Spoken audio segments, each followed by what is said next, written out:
invitarle a abrir su Biblia en Tito, capítulo 2, versículo 1. El día de hoy vamos a estar estudiando del versículo 1 al versículo 10.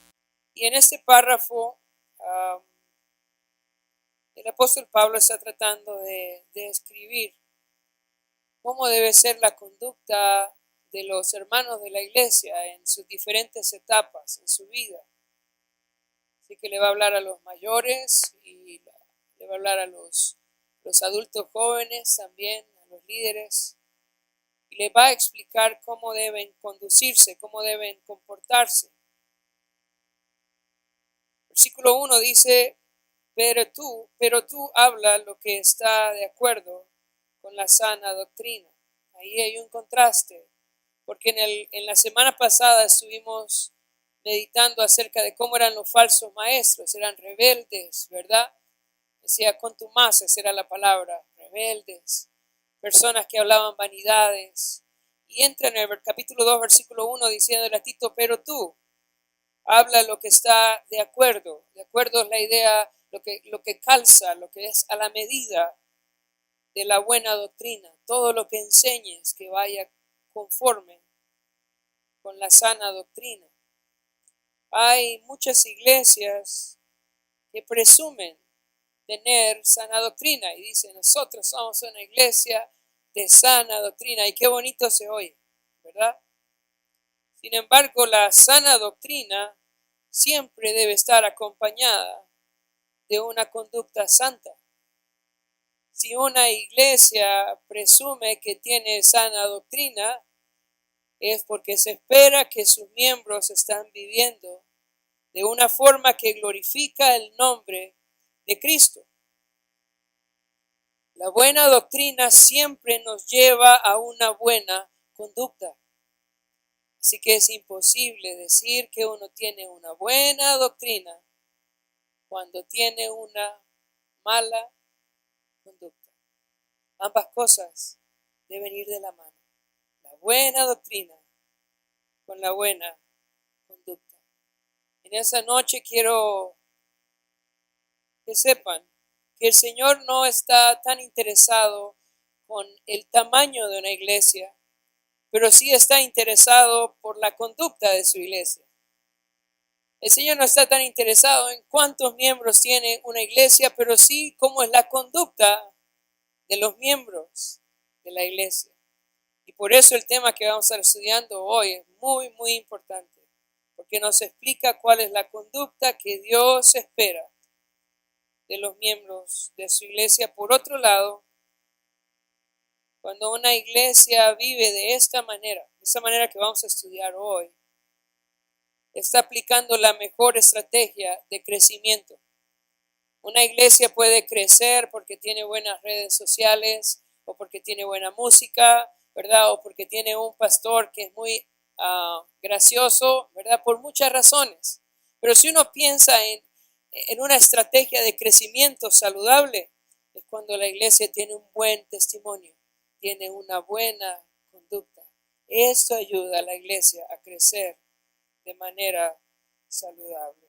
Así que pensando en esto, vamos a entrar y ver qué es lo que Dios espera de cada uno de nosotros como miembros de la iglesia. Vamos a comenzar con el capítulo 2, versículo 2. El primer grupo es el hombre mayor. Dice que los ancianos sean sobrios, serios, prudentes, sanos en la fe, en el amor, en la paciencia. Dice el primer grupo con el que va a hablar, de quien va a hablar Pablo, dice los ancianos. Ahora, ¿quiénes no son? Vamos a pensar quiénes no son los ancianos, porque cuando nosotros leemos la palabra anciano, inmediatamente nos remontamos a lo que dice el capítulo 1. Pero estos ancianos que aparecen en el capítulo 2 son otro grupo. El anciano que aparece en el capítulo 1 son pastores, son obispos, son oficiales de la iglesia. Los ancianos que aparecen acá son otro grupo. ¿Quiénes son? Son los que llamaríamos los veteranos, los longevos, las águilas, ¿verdad? Es otro grupo, ¿verdad? Los adultos mayores, ¿verdad? De ellos se está hablando.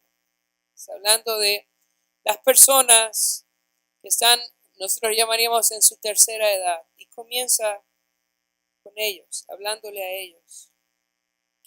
Uno pensaría que un hombre viejo, un hombre anciano, tiene poca utilidad en la iglesia, pero eso no es cierto. En la lista aparece como el número 1. Y la razón es porque estos hombres mayores de la iglesia, aunque no son ancianos, aunque no son pastores, son un modelo para la congregación. Juegan un papel muy importante en la congregación del Señor. De pronto estás aquí pensando, yo ya no soy joven, ¿para qué sirvo? No, sirve mucho. Sirve mucho para la obra del Señor. Usted es un modelo para la iglesia. Por esa razón, Pablo trata primero con los ancianos, porque ellos son muy importantes dentro de la congregación. Al igual que en el Antiguo Testamento, los ancianos o los mayores o, ¿verdad?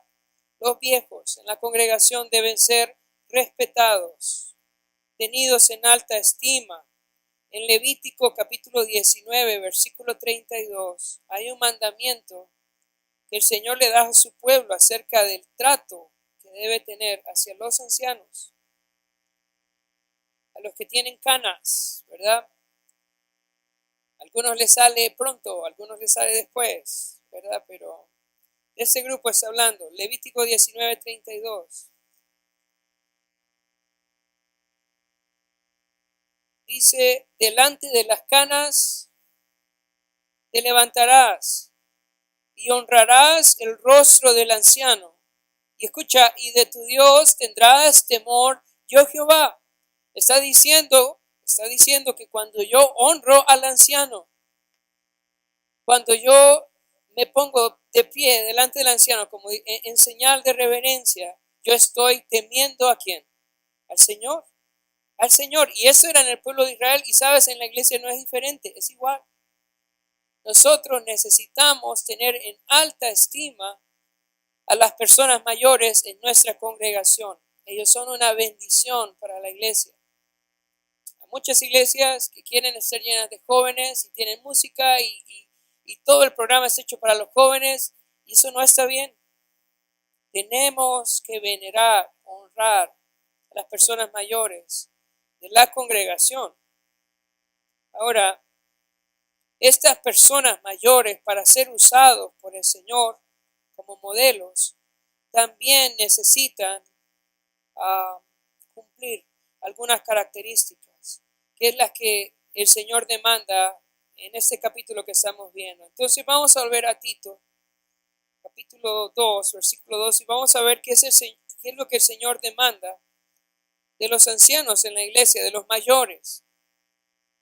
Dice que los ancianos, primeramente dice, sean sobrios. De una manera literal, la palabra sobrio se usaba comúnmente en cuanto a su actitud hacia el vino. Y es que en la iglesia el vino era un problema. La bebida era un problema serio. Por eso es que uno lo va a ver casi en todas las cartas. Toca el tema de la bebida. Y yo quiero decirte, en nuestro tiempo no es diferente. La bebida es un problema. Nosotros decimos que no, pero sí.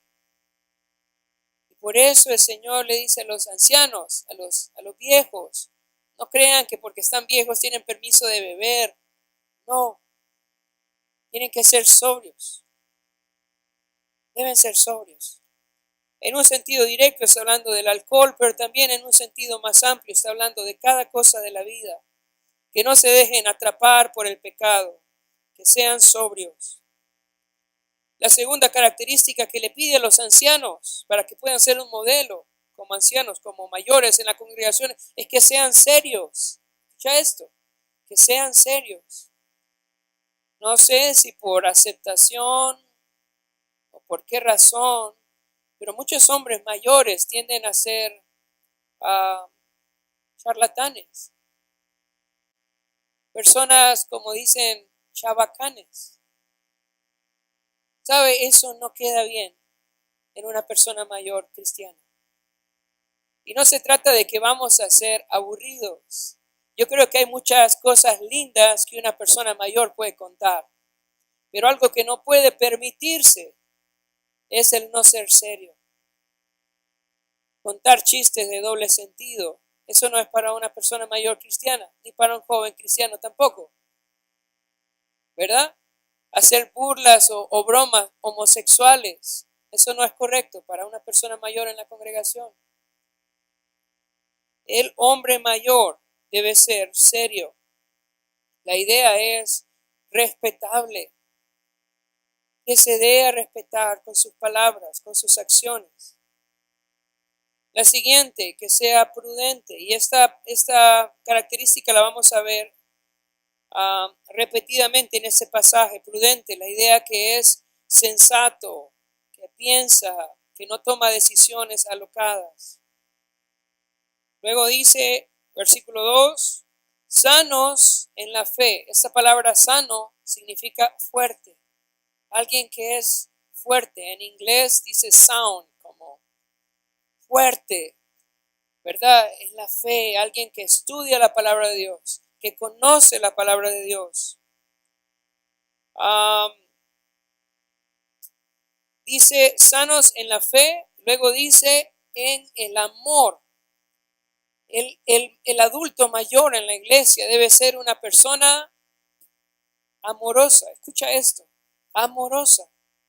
¿Cuál es la tendencia del adulto mayor cuando no está dependiendo del Señor? Es volverse una persona, ¿qué piensa? Eso lo dijeron ustedes, pero es cierto. Amargada, es cierto, esa es su tendencia, amargarse. Sin embargo, el adulto mayor cristiano debe ser amoroso, para poder ser un instrumento de Dios en la congregación. Entonces, sano en la fe, en el amor y en la paciencia. La paciencia es la idea de perseverancia. Él está ahí. Hay hermanos aquí en la congregación que tienen muchos años y con todo y sus dolores y sus achaques, siempre están aquí, perseverantes, ¿verdad? Y hay jóvenes que por cualquier cosa no vienen también. Pero qué buen ejemplo es ver estos adultos mayores en la congregación, hombres, que están ahí perseverando.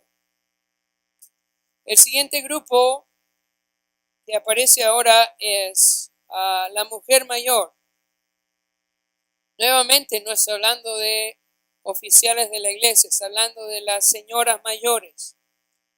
Si buscáramos una definición de una mujer mayor, es una mujer que sus hijos han crecido, que ya no está criando niños en su casa.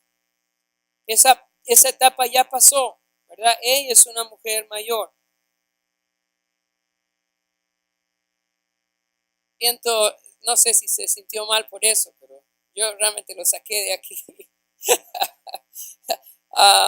Entonces hablando de eso, de personas que ya no están criando niños. Vamos a ver el contraste cuando dice las mujeres jóvenes. Va a ver que está hablando de mujeres que están cuidando niños. Estas son mujeres jóvenes. En ese contexto, mujeres mayores son aquellas que ya terminaron esa tarea.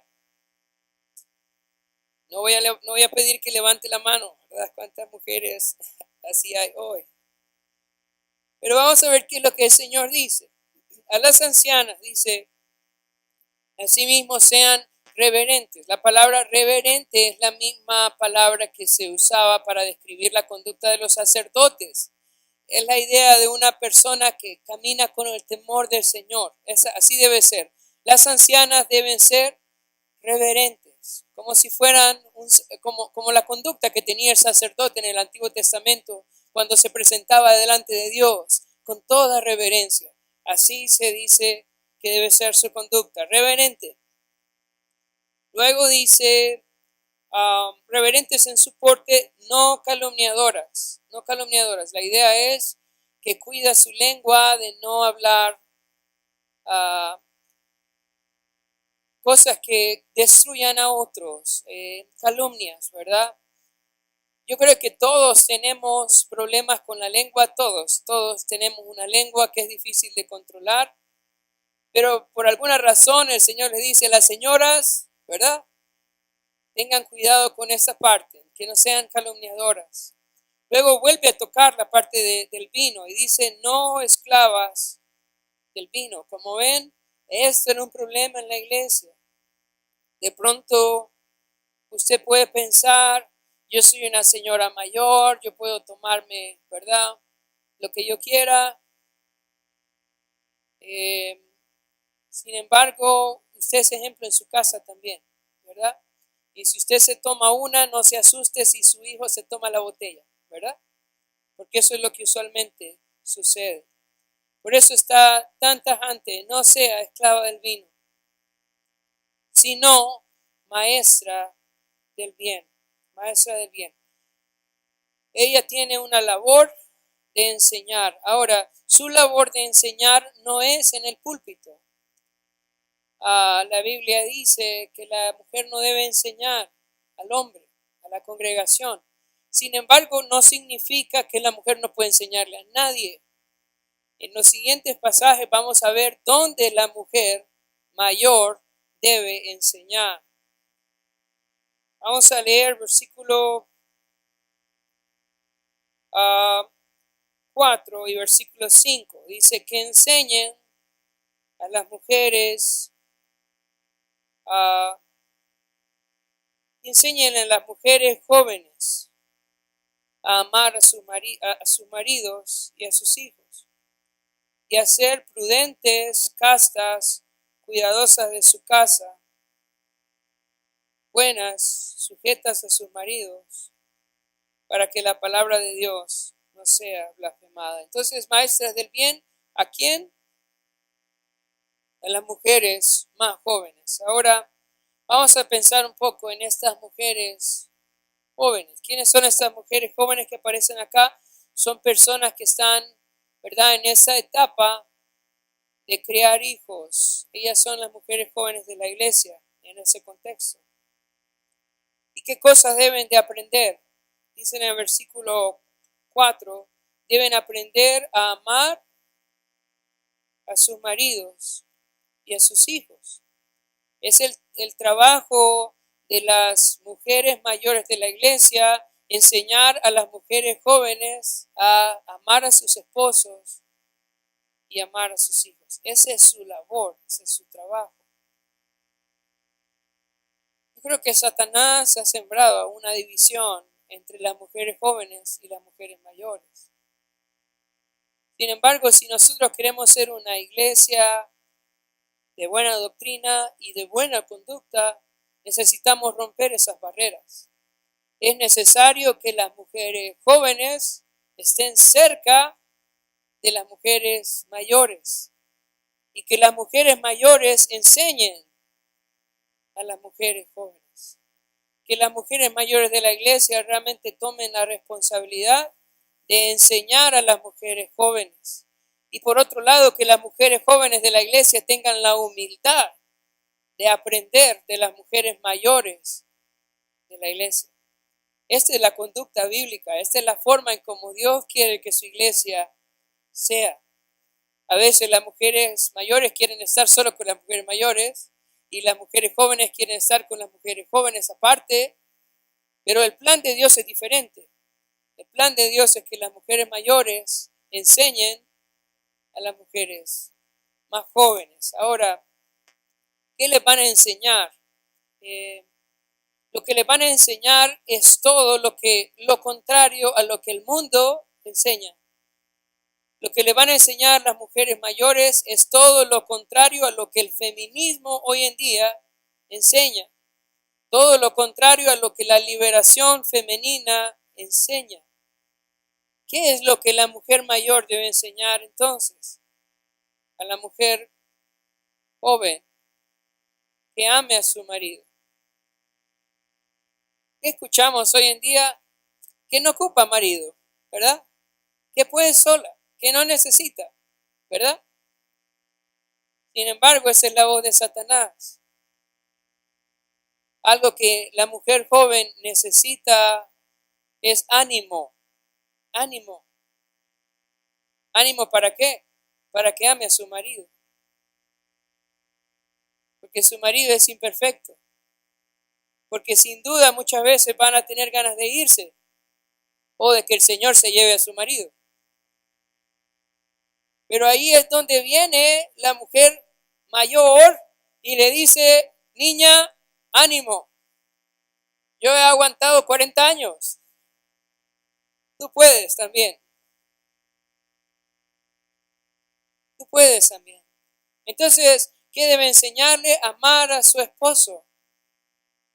¿Qué debe enseñarle? Amar a sus hijos. ¿Sabe qué dice el mundo hoy? Dice, cumple tus metas, cumple tus sueños. Y tus hijos no importa. Ahí van a crecer, van a triunfar. No te preocupes por ellos. Ve tras sus sueños. Y ahí es donde la mujer mayor debe decirle, no, cuida a tus hijos. Ellos van a crecer, ahorita te necesitan. Después va a haber tiempo para hacer muchas cosas, pero por ahora concéntrate en ellos. Este es el trabajo de la mujer mayor en la iglesia, aconsejar a las mujeres jóvenes a que se dediquen a sus hijos. Vivimos en una generación, hermanos, donde los niños han sido abandonados por sus padres, abandonados en las escuelas, en los daycares. Y a veces pensamos, bueno, pero es que no podemos vivir con un salario. Bueno, no podemos vivir de pronto como quisiéramos. Pero hay una etapa en donde los niños nos necesitan. Y deberíamos orar y buscar la forma en cómo mamá puede cuidar de los niños, estar con ellos. No siempre se puede, pero a veces nos falta también la intención. Entonces la anciana debe ayudarle a cuidar de sus hijos, enseñarle a que cuide de sus hijos, enseñarle a que sea prudente, enseñarle a que sea pura. Esa palabra pura, si lo tomáramos de la forma más común, está hablando de pura sexualmente, que sea fiel a su esposo. Que cuando ella le abra su corazón y le exprese sus tentaciones, sus luchas, que esa mujer mayor le diga, sea fiel a su esposo, sea fiel a su esposo. Que sea cuidadosa de su hogar. Eso debe enseñarle a la mujer mayor, que cuide su hogar, que su hogar sea un lugar de reposo para su esposo, para sus hijos.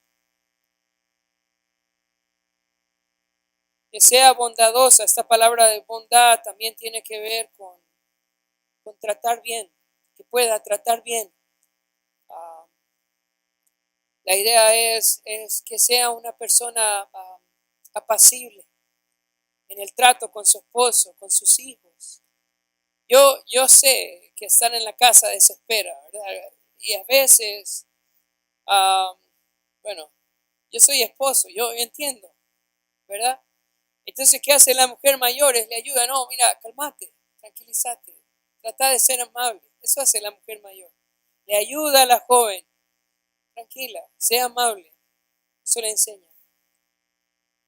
Sumisas a sus esposos. Que no pelee con su esposo. Que ore por él, que sea sumisa a su esposo. La sumisión, muchas personas piensan que el matrimonio es algo malo, es como si fuese esclavitud. Pero eso no es cierto. Realmente el matrimonio funciona cuando el esposo ama a su esposa y cuando la esposa se somete a su esposo. Ahí hay libertad, ahí hay gozo. La sumisión es importante en el matrimonio. Así que la mujer mayor debe aconsejar a la mujer joven que se someta a su esposo. Una mujer mayor le estaba aconsejando a una mujer joven, mira, sométase a su esposo, confía en Dios, confía en Dios. Si usted se somete, es como si usted se agachara para que Dios tratara de un solo con su esposo. Entonces ella la estaba aconsejando, sométase a su esposo. Si usted se somete, usted como que se agacha y Dios va a tratar de un solo con su esposo. Sométase, ¿verdad? Entonces necesitamos esto. Necesitamos este ánimo de estas hermanas mayores, ¿verdad? Que aconsejen a las jóvenes. Poder ser buenas esposas, buenas mamás, ¿verdad? Poder ser cuidadosas de su hogar, a poder someterse a sus esposos. Y las mujeres jóvenes necesitan aprender eso. Versículo siguiente, vamos a ir al versículo 6. Exhorta a sí mismo a los jóvenes que sean prudentes. No sé si alguna vez usted ha escuchado que las mujeres maduran más rápido que los hombres. ¿Ha escuchado eso? ¿Alguna vez? ¿Sí? Sí lo he escuchado. Bueno, yo también lo he escuchado muchas veces, pero hoy lo corroboré. Porque le dice, mira, a los jóvenes que sean sensatos, ¿no? Como que aprendan, ¿no? A ser personas que piensan, sensibles, que piensen en las consecuencias, que piensen en otros, que se detengan a pensar. Y le está diciendo en el versículo 6, exhorta a sí mismo a los jóvenes que sean prudentes, exhórtalos, porque aparentemente eso no es una cualidad que ellos naturalmente producen, necesitan ayuda. Y le está dando este encargo a Tito. Exhorta a los hombres jóvenes que sean prudentes. La idea es que puedan pensar en las demás personas, que puedan pensar en las implicaciones de sus decisiones, que sean prudentes. En 2 de Timoteo, capítulo 2, versículo 22, Pablo le dice a Timoteo, 2 Timoteo 2, 22, huye también de las pasiones juveniles y sigue la justicia, la fe, el amor y la paz con los que de corazón limpio invocan al Señor. Huye de las pasiones juveniles. Y en los adultos mayores, perdón, en los jóvenes, ¿verdad? Hombres jóvenes, hay esas pasiones y Dios quiere que podamos rendirlas al Señor. Y le pide a Timoteo en los siguientes versículos 7 y 8, que él sea un ejemplo, que pueda trabajar en estos hombres jóvenes de la iglesia, que pueda ser un modelo para ellos. Versículo 7 y versículo 8. Tito capítulo 2, versículos 7 y 8. Preséntate tú en todo como ejemplo de buenas obras en la enseñanza, mostrando integridad y seriedad, palabra sana e irreprensible, de modo que el adversario se avergüence y no tenga nada malo que decir de vosotros. Entonces le está diciendo Pablo a Tito, por favor, ayúdame con los hombres jóvenes de la iglesia que aprendan a ser sensatos, y ayúdame tú presentándote como ejemplo a ellos, que ellos puedan ver en usted un modelo de cómo deben ser los hombres jóvenes de la iglesia, que puedan seguir su ejemplo, seguir sus pasos. Vamos a pensar un poco en este líder que los hombres jóvenes necesitan imitar en la iglesia. Leíamos, preséntate en todo como un ejemplo de buenas obras, en la enseñanza, mostrando integridad y seriedad, palabra sana e irreprochable, de modo que el adversario se avergüence y no tenga nada malo que decir de vosotros. Entonces le pide a Timoteo que le ayude con los hombres mayores y que le dice, sé tú un ejemplo de cómo deben conducirse. Luego le pide que tenga una enseñanza sana y también que se cuide él de ser una persona seria, como le pide también a los ancianos, a los mayores de la iglesia. En el versículo 8 dice, palabra sana e irreprochable, de modo que el adversario se avergüence y no tengas nada malo que decir de vosotros. Le pide al líder de la iglesia que por favor sea sano en su forma de hablar, Hoy en día de pronto tenemos muchas formas de expresarnos y una son las redes sociales, ¿verdad? Cómo lo que los líderes de la iglesia van a poner en las redes. Es muy importante que lo piensen bien, porque el líder del Señor debe ser sano en su hablar. Y en su hablar incluye también lo que pone en su Facebook, ¿verdad? En su Twitter, en todas sus redes. Que le da like, que comparte. ¿Por qué? Porque es un ejemplo a los jóvenes o a los hombres jóvenes de la congregación. Así que él debe ser muy cuidadoso en las cosas que él dice. De tal manera, dice en el versículo 8, que el adversario se avergüence y no tenga nada malo que decir de vosotros. En el Antiguo Testamento tenemos el ejemplo de Daniel, donde sus adversarios se reunieron para pensar cómo acusarlo, ¿verdad? Y se reunieron los sabios, ¿verdad? Que eran adversarios de Daniel y pensaron cómo podemos acusar a Daniel. ¿Y qué encontraron? ¿De qué lo acusaron? De que oraba, ¿verdad? No, es que no tenemos de qué acusarlo, vamos a ver que ora 3 veces al día, ¿verdad? Y esa es la meta, que el adversario no tenga de qué acusarnos, porque nosotros somos ejemplo de buenas obras, sanos en la enseñanza, y cuidamos que nuestras palabras no sean de tropiezo, sino que sean de edificación a otros. Hay un último grupo mencionado acá en la lista, son los empleados. Bueno, en ese contexto son los esclavos. De pronto ahora no tenemos esta figura. Sin embargo,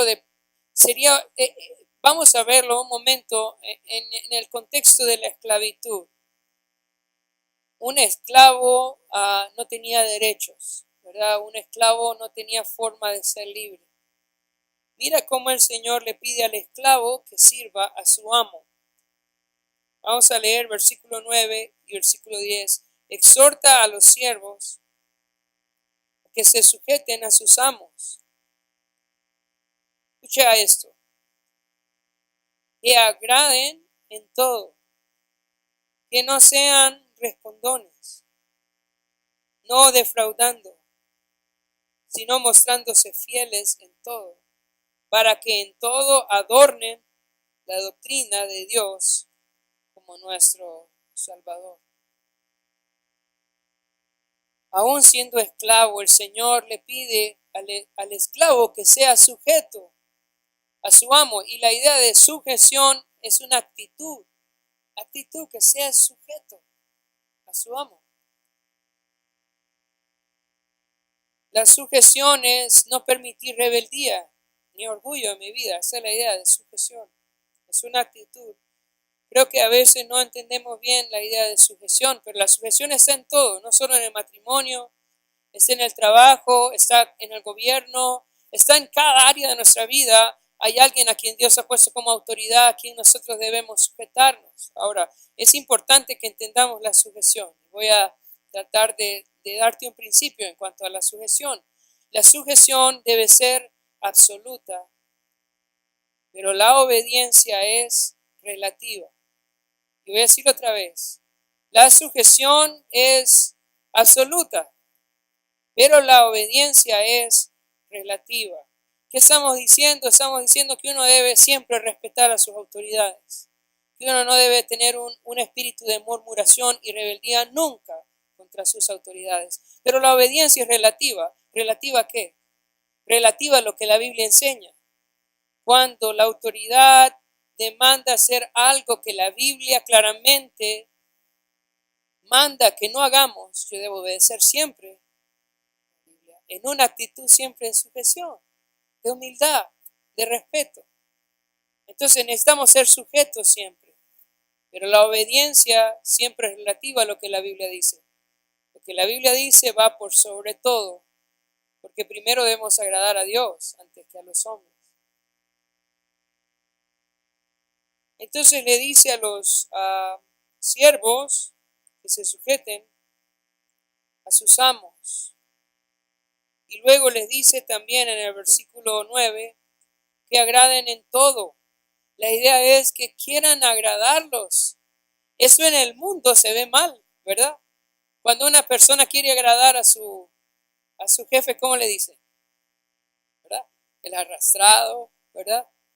Eso es lo que el mundo dice. Pero mira cómo nos manda el Señor. Dice que quieran agradarlo. Es que lo hacemos para el Señor.